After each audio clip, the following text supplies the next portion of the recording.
जय श्री हरि विष्णु। भक्तों, माता लक्ष्मी कहती है, घर में रोज झाड़ू लगाने वाली औरतें कौन सा पाप करती हैं, तथा यह 3 प्रकार की झाड़ू भूल से भी घर में मत रखना, अन्यथा भयंकर गरीबी आती है। घर में राखी हुई झाड़ू भी आपके भाग्य को प्रभावित कर सकती है। झाड़ू को शास्त्रों में माता लक्ष्मी का प्रतीक माना गया है। अगर सही तरीके से इस्तेमाल की जाए तो यह इंसान को मालामाल बना सकती है। लेकिन अगर झाड़ू से जुड़ी कुछ गलतियां कर दी जाए तो वहीं इंसान कंगाल भी हो सकता है। हमारे सनातन हिंदू धर्म शास्त्रों में झाड़ू से जुड़े हुए कई शगुन और अपशगुन बताए गए हैं। झाड़ू को लेकर कुछ काम बिल्कुल भी नहीं करने चाहिए, अन्यथा जीवन में परेशानियां आने लगती हैं।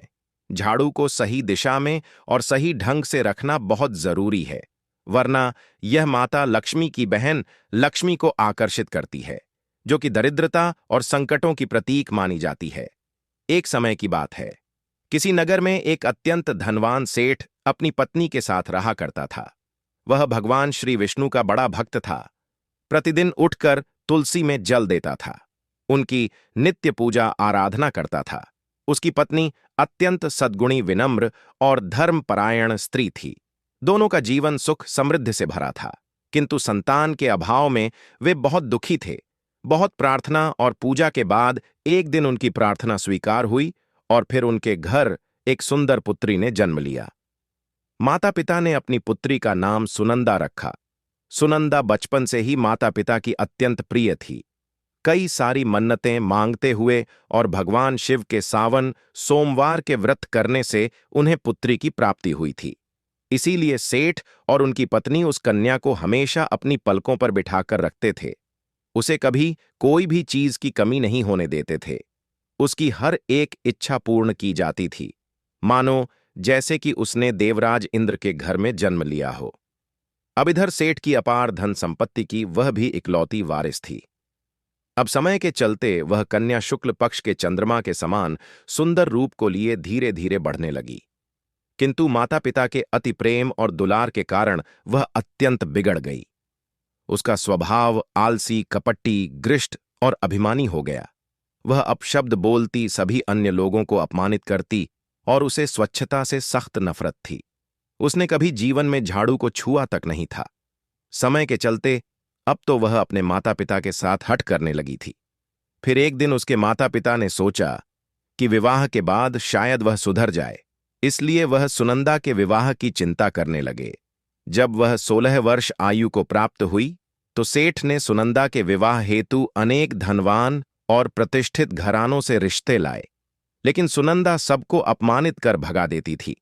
वह किसी से कुछ कहती तो किसी से कुछ, कभी कभी तो दूल्हा बनने के लिए आने वाले युवक के ऊपर घर की छत से पानी डालती थी।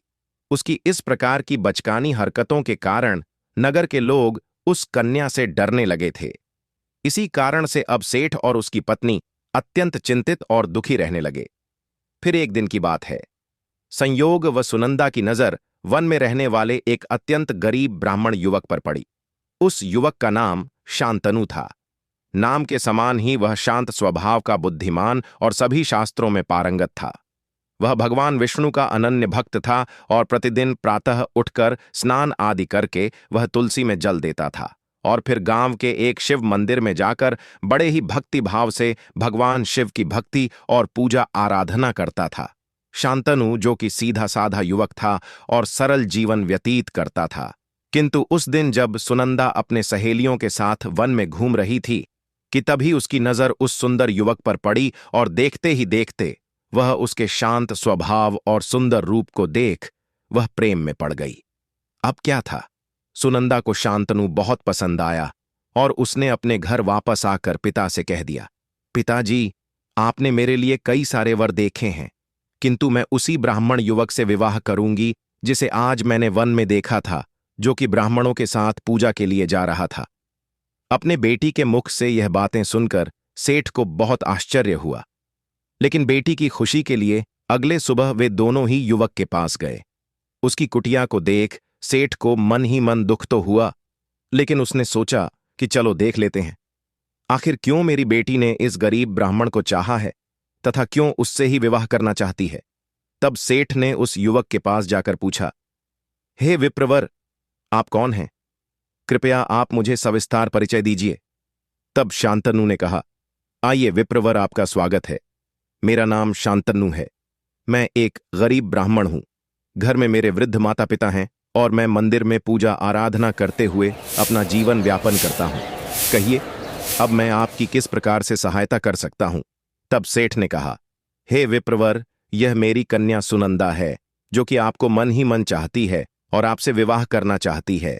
तब विस्मय के साथ शांतनु ने कहा, हे श्रेष्ठ, मुझे क्षमा कीजिए, किंतु मैं आपके तथा आपकी कन्या के योग्य वर नहीं हूं। आपके सामने मेरी कुछ भी हैसियत नहीं है। कहीं आप हमारा मजाक तो नहीं बना रहे? मेरे पास धन संपत्ति नहीं है। मेरा जीवन अत्यंत साधारण और गरीब है। मैं आपकी पुत्री को कोई सुख सुविधा नहीं दे सकूंगा। तब सेठ ने शांतनु को समझाया और कहा, चिंता मत करो, मैं तुम दोनों को इतनी संपत्ति दूंगा कि तुम दोनों आराम से जीवन व्यतीत कर सको। तब शांतनु उनकी बात मान गया और फिर योग्य मुहूर्त के अनुसार सुनंदा का विवाह उससे हो गया। फिर विवाह के दिन सुनंदा की मां ने उसे धार्मिक विधि पूर्ण होने के पश्चात एक झाड़ू दिया और कहा कि बेटी, इसे अच्छे से संभाल कर रखो। विवाह में कन्यादान के समय घरेलू सामग्री के साथ झाड़ू देने से उस घर में सदा माता लक्ष्मी निवास करती है। यह एक शुभ संकेत होता है। किंतु सुनंदा ने झाड़ू को ले लिया और बस बाजू में रख दिया। फिर सारे विधिपूर्ण होने के बाद सुनंदा अपने घर की ओर चली गई। विवाह के पहले ही समय के चलते सेठ ने अपनी बेटी के लिए एक नया घर बनवा दिया तथा उसके पति के लिए व्यापार का कारोबार करने के उद्देश्य से एक धान्य की दुकान भी शुरू करवा दी, ताकि भविष्य में उनका व्यापार अच्छे से बढ़े और उनकी भी तरक्की हो। अब शुरुआती दिनों में सुनंदा प्रसन्न थी। वह अपने पति के साथ स्नेहपूर्वक सहवास करती थी, लेकिन जल्द ही वह अपना असली रंग दिखाने लगी। आलसी और घमंडी होने के कारण वह घर की साफ सफाई बिल्कुल भी नहीं करती थी। अब हर समय घर गंदा रहता। भोजन के पश्चात बर्तन जैसे के तैसे पड़े के पड़े ही रहते थे। हर जगह घर में मकड़ियों के जाले लगे रहते थे। फिर एक दिन की बात है, जब सुनंदा के पति शांतनु ने उसे समझाते हुए और कहता है, अरे सुनंदा, एक पतिव्रता स्त्री को स्वच्छता से प्रेम होना चाहिए तथा सभी प्रकार के गृह कार्य में दक्ष रहना चाहिए। तुम तो किसी भी प्रकार का कोई भी कम नहीं करती हो। तब सुनंदा ने कहा, अजी छोड़िए, आप ऐसी बातें कर ली। बातें ना करें तो ही अच्छा है। आज तक मैंने मेरे घर में कोई भी काम नहीं किया है और हां, कहां आगे भी कुछ नहीं करूंगी। अगर आपको लगता है सारे काम आपकी मां को ही करने पड़ रहे हैं, तो मैं आज ही पिताजी से कहकर 2-4 नौकर अपने यहां भी बुला लेती हूं। वैसे भी यह सब कुछ मेरा ही है, तो मुझे काम करने की क्या मजबूरी आ पड़ेगी। तब अपनी पत्नी की ऐसी बातें सुनकर शांतनु दंग रह गया और वह कुछ भी नहीं बोल पाया। अब इसी प्रकार सुनंदा की मां ने भी उसे कई बार समझाया कि स्त्री को कैसे रहना चाहिए, परंतु वह सुधरने का नाम नहीं लेती थी। कुछ दिन बाद शांतनु ने अपना छोटा सा व्यापार आरंभ किया, लेकिन पत्नी की लापरवाही और घर के वातावरण के कारण वह असफल होने लगा। उसकी दुकान पर कोई भी नहीं आता था। आया तो उसके निराश चेहरे को देखकर वहां से आगे की ओर चला जाता था। अब इसी तरह से दिन बीतते जा रहे थे। फिर एक दिन की बात है, शांतनु को अपने व्यापार के कार्यों के कारण किसी अन्य नगर में जाना था। इसीलिए वह सुबह उठते ही किसी से कुछ बिना कहे ही अपने सामान को बांधकर अपने बैलगाड़ी को लेकर चला गया। वहीं दूसरी ओर सुबह के समय सूर्योदय के पश्चात सुनंदा की सास घर में अपने पुराने झाड़ू से सफाई कर रही थी, जो कि उसने अपने पुराने घर से ध्यानपूर्वक ले आई थी। वह मानती थी झाड़ू में माता लक्ष्मी का वास होता है और नित्य झाड़ू लगाने से उस स्त्री पर माता लक्ष्मी की कृपा बनी रहती है। किंतु अपने बहू के ऐसे निष्ठुर बर्ताव को देख उसे वह कुछ भी नहीं कहती थी। किंतु उसी दिन संयोग से सुनंदा का ध्यान उसकी सास की झाड़ू पर अचानक से गया, जिसे देख उसे याद आया कि उसकी मां ने भेंट के स्वरूप में शगुन के साथ झाड़ू भी दिया था। इसीलिए उसने उसे ढूंढ कर निकाला और अपने सास के हाथों में देते हुए कहा, अरे मां जी, आप तो गरीब की गरीब ही रहेंगी। यहां महल जैसा घर मेरे पिता ने आपको रहने के लिए दिया है और आप हैं कि वहीं फटा पुराना झाड़ू लेकर के घूमती रहती है। चलो, अब से आप इस नई झाड़ू से झाड़ू लगाना, और हां, इसके बाद मुझे वही पुराना झाड़ू फिर से नहीं दिखाना चाहिए। बेचारी सास अपने बहू के तेवर से वाकिफ थी, इसीलिए वह चुप रही और कुछ भी नहीं बोली। फिर अगले दिन जब सुनंदा की कुछ सहेलियां उसके घर में आती हैं और वे सभी बैठकर मजे से बातें करती रहती हैं, किंतु तभी अचानक से सुनंदा की सांस वहां झाड़ू लगाते हुए आती है। अब जब सुनंदा की नजर उसे पुराने झाड़ू पर गई, तो वह क्रोध से आग बबूला हो गई और उसने उस झाड़ू को छीनकर घर के बाहर फेंक दिया और बोली, अरे बुढ़िया, मैंने आपको मना किया था को घर में मत रखना। आप मेरी सहेलियों के सामने क्यों मेरी बेइज्जती कर रही हैं? एक तो मेरे पिता ने आपको रहने को घर क्या दिया? आप तो मेरे ही बातों को नजरअंदाज कर रही हैं। अगर आपको यहां रहना है तो मेरे ही वसूलों के साथ रहना होगा, अन्यथा आपको इस घर में रहने की कोई आवश्यकता नहीं है। अपने बहू के मुख से ऐसे वचन सुनकर बेचारी सास कुछ भी बोल ना सकी और अपने वस्त्र तथा कुछ सामान को लेकर वहां से चुपचाप अपने पति को साथ लेकर पुराने घर की ओर निकल गई। उन्हें अपनी बहू का ऐसा अपमान सहन नहीं हुआ। अब जब संध्या समय को उसके घर आए मेहमानों के लिए जब उसने भोजन बनाया, सभी को परोसा और सभी लोगों ने आनंद के साथ उसे खा भी लिया, किंतु जब सुनंदा की बारी आई तो सारा भोजन समाप्त हो चुका था। आज जीवन में पहली बार उसे भूखा ही सोना पड़ा।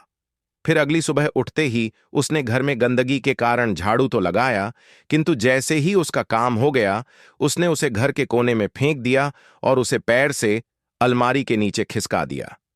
वह झाड़ू को कभी सर के ऊपर से रख देती, कभी उल्टा टिका देती।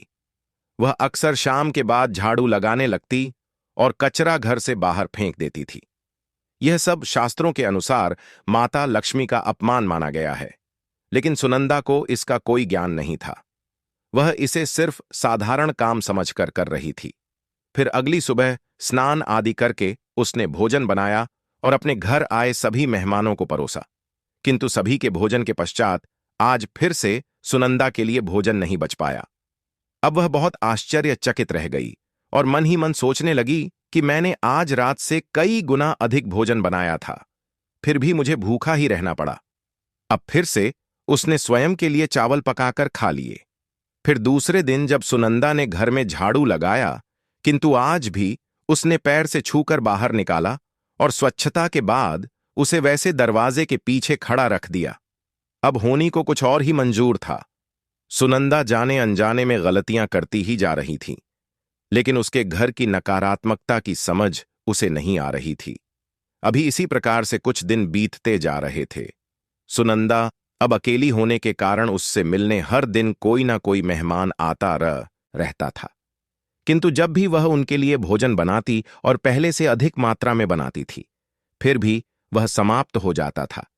अब उसके घर में सब कुछ होने के बावजूद उसका हाल बुरे बदतर होता जा रहा था। कहने को तो वह महल की रानी थी, पर पर्याप्त भोजन न मिलने के कारण अब वह सूख कर कांटा बन गई।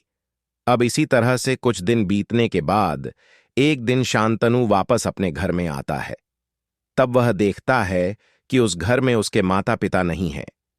जब उसने पूछा कि अरे भाग्यवान, मेरे माता पिता कहाँ गए हैं? वे काफी समय से दिखाई नहीं दे रहे। मैं तो कब से उन्हें ढूंढ रहा हूं।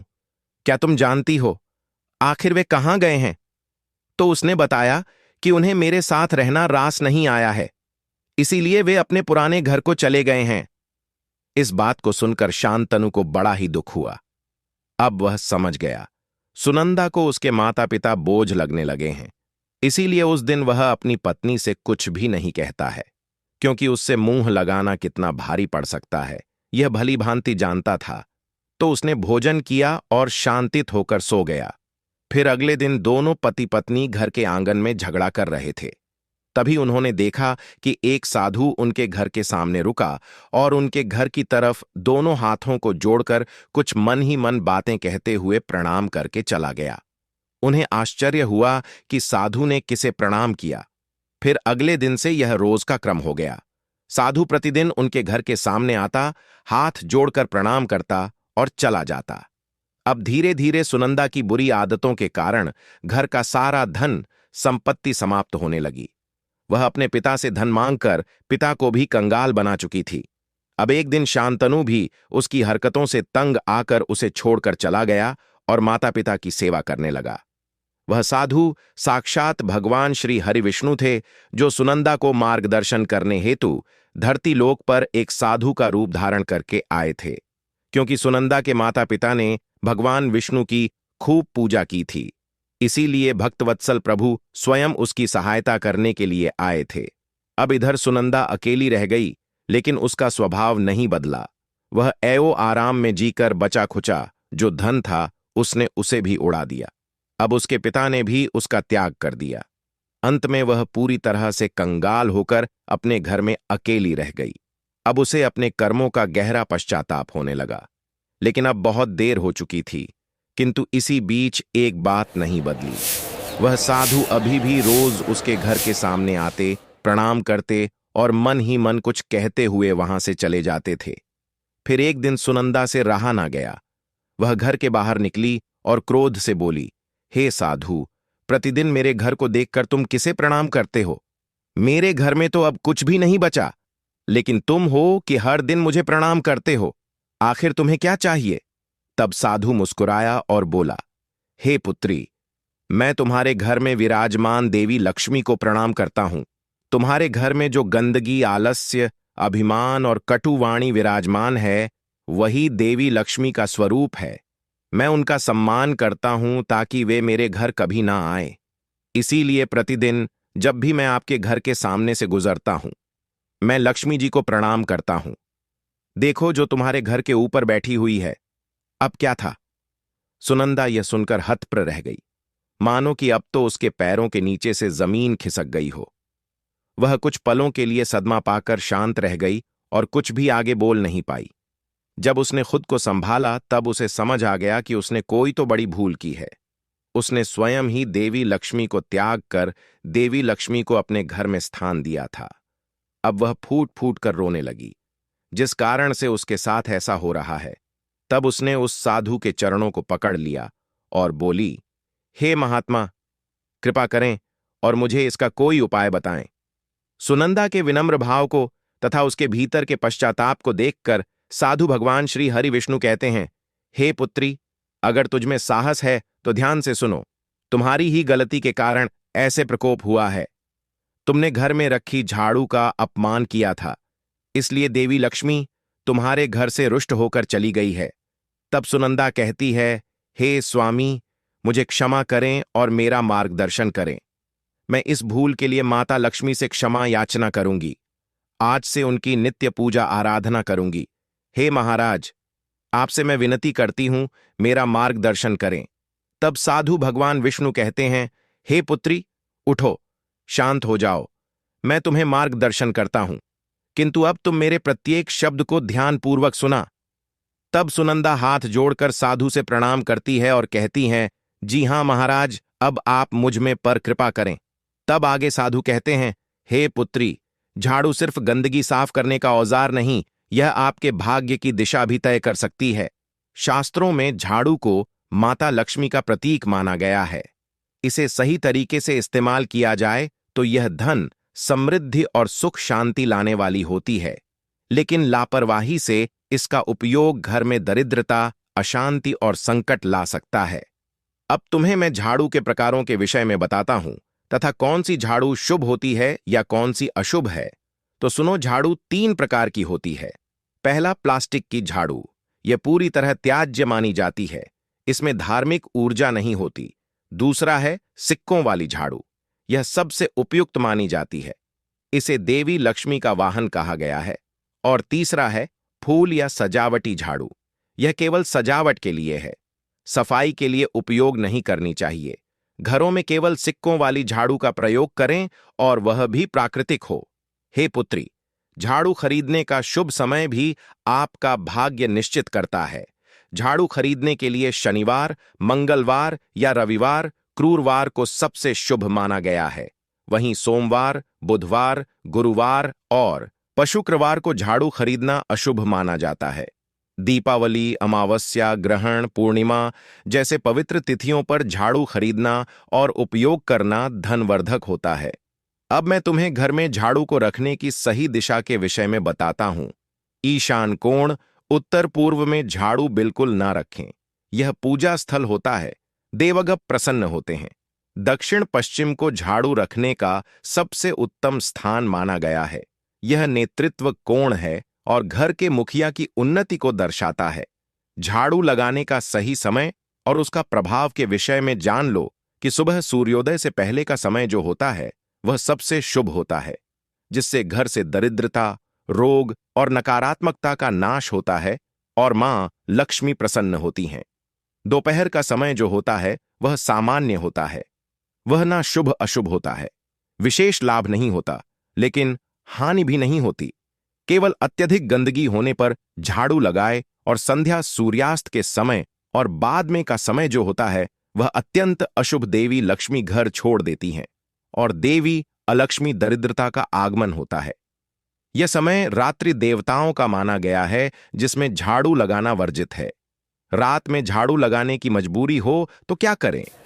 यदि किसी कारणवश रात में झाड़ू लगाना पड़े, जैसे दूध गिर गया हो या कांच टूट गया हो, तो झाड़ू से गंदगी एक जगह समेट कर रख दें। वह कचरा बाहर ना फेंके और कचरा सुबह सूरज उगने के बाद ही बाहर डालें, क्योंकि यह माना जाता है कि रात में घर का कचरा बाहर निकालना घर से लक्ष्मी के जाने का संकेत होता है और धन का नाश करता है। उसे कभी उलट या बिखरा हुआ नहीं छोड़ना चाहिए। झाड़ू को घर में सबसे कोने में ढक कर रखना चाहिए, जैसे लक्ष्मी को सम्मान दिया जाता है। बाहर से आने वाले लोगों की नजरों से भी उसे छिपाकर रखना बेहद शुभ माना है। याद रखें, घर के अलावा अन्य लोगों की नजरों से वह छिपी रहनी चाहिए। हे पुत्री, अब मैं और कुछ महत्वपूर्ण नियमों के विषय में बताता हूं। तुम्हें यह प्रश्न कभी जरूर आया होगा कि टूटी झाड़ू का क्या करें, तो टूटी हुई झाड़ू को शनिवार के दिन घर से बाहर निकालें। कभी भी ईशान कोण उत्तर पूर्व या पूजा स्थान में ना रखें और फेंकने से पहले उसका सम्मान करें। ना पैरों से लगाएं, ना दिखावे में रखें। उसे हो सके तो नदी में प्रवाहित करें या खेतों में डाल दें। अब यह ध्यानपूर्वक जान लो कि झाड़ू लगाने का उचित समय कौन सा होता है। सुबह या दिन में झाड़ू लगाना शुभ होता है।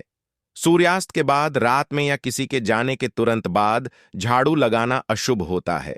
गुरुवार को पोछा या झाड़ू ना लगाएं, इससे लक्ष्मी रुष्ट होती है। कचरा सूर्यास्त के बाद बाहर फेंकना वर्जित माना जाता है। विशेष उपाय: गुप्त दान, शुक्रवार, अमावस्या, ग्रहण या पूर्णिमा पर सुबह 4:30 किसी को बताए बिना मंदिर में झाड़ू छोड़ें। लक्ष्मी कृपा का विशेष योग: दरवाजे पर झाड़ू रात को रखना। नकारात्मक ऊर्जा रोकने के लिए सुबह उसे हटा दें और छिपा दें और पोछे के पानी में नमक मिलाएं। समुद्री नमक से पोछा लगाने पर नकारात्मक ऊर्जा हटती है। अब झाड़ू से जुड़ी कुछ सावधानियां याद रखें। सबसे पहले, कभी भी झाड़ू को खड़ा करके ना रखें। साथ ही झाड़ू को भूल से भी पैर ना लगाएं और अगर गलती से लग जाए तो माफी मांगें और धोएं। झाड़ू से किसी जानवर को ना मारे, विशेषकर गाय या बकरी को। अब किसी भी शुभ कार्य पर निकले व्यक्ति के तुरंत बाद झाड़ू ना लगाएं, इससे दोष लगता है। अब सुनंदा कहती हैं, हे महाराज, मैं आपकी बहुत बहुत आभारी हूं से जो आपने मुझे झाड़ू से जुड़े महत्वपूर्ण नियमों को बताया है, किंतु मैं कई दिनों से ठीक से भोजन नहीं कर पा रही हूं। हर दिन मैं अधिक से अधिक भोजन बनाती हूं, किंतु जैसे ही मैं भोजन के लिए बैठ जाती हूं, सारा अन्न समाप्त हो जाता है। तब साधु रूपी भगवान विष्णु मंद मुस्कान के साथ कहते हैं, हे कन्या, यह भी तुम्हारी भूल से हुआ है। तुम्हारे पास सब कुछ होने के बावजूद तुमने अपनी ही मां के समान सास को भोजन से वंचित रखा तथा उनकी गरीबी का उपहास किया था। उन्हें घर से निकाल देने के कारण तुम्हारे यहां से देवी अन्नपूर्णा भी रुष्ट होकर चली गई है। तुमने द्वार पर आए किसी भी याचक को दान नहीं दिया था। सब कुछ होने के बावजूद केवल तुमने ऐशो आराम से जीवन जीना पसंद किया। तुमने कभी किसी की मदद तक नहीं की थी। तब आगे हाथ जोड़कर सुनंदा कहती है, हे स्वामी, कृपया मुझे इस दोष से मुक्त करें और मेरा मार्गदर्शन करें। तब महाराज कहते हैं, हे पुत्री, तुम्हें हर दिन अपने घर में भोजन बनाने से पहले माता अन्नपूर्णा का आवाहन करना चाहिए। उनकी पूजा आराधना करनी चाहिए। उन्हें भोग लगाना चाहिए।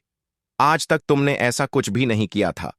तब सुनंदा कहती है, हे महाराज, कृपा करके मुझे इस विषय में विस्तार से बताइए ताकि भविष्य में मैं ऐसी गलती कभी नहीं करूंगी।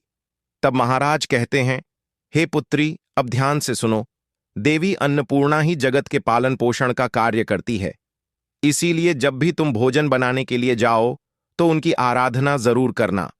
देवी की आराधना करने से घर में कभी भी अन्न धान्य की कमी नहीं पड़ती है। प्रतिदिन आटा घोलते समय माता अन्नपूर्णा की छब्बी अपने ही हाथ की हथेली से बनानी चाहिए। जैसे कि आटे की रोटी पर संपूर्ण दाएं हाथ का निशान बनाना है और उन्हें विनम्र आह्वान करते हुए इस मंत्र का जाप करना है। ओम अन्नपूर्णा सदा पूर्णा शंकर प्राण वल्लभ हे ज्ञान वैराग्य सिद्धार्थ भिक्षा देह च पार्वती, अर्थात हे अन्नपूर्णा देवी, आप सदा संपूर्ण रूप से पूर्ण हैं। आप भगवान शंकर की प्राण प्रिया हैं। कृपया हमें ज्ञान वैराग्य और सिद्धि प्रदान करने हेतु भिक्षा दीजिए। आज हमारे हाथों से सभी को भोजन प्राप्ति करा दीजिए। सोमवार और शुक्रवार को माता अन्नपूर्णा का स्मरण विशेष फलदायक होता है।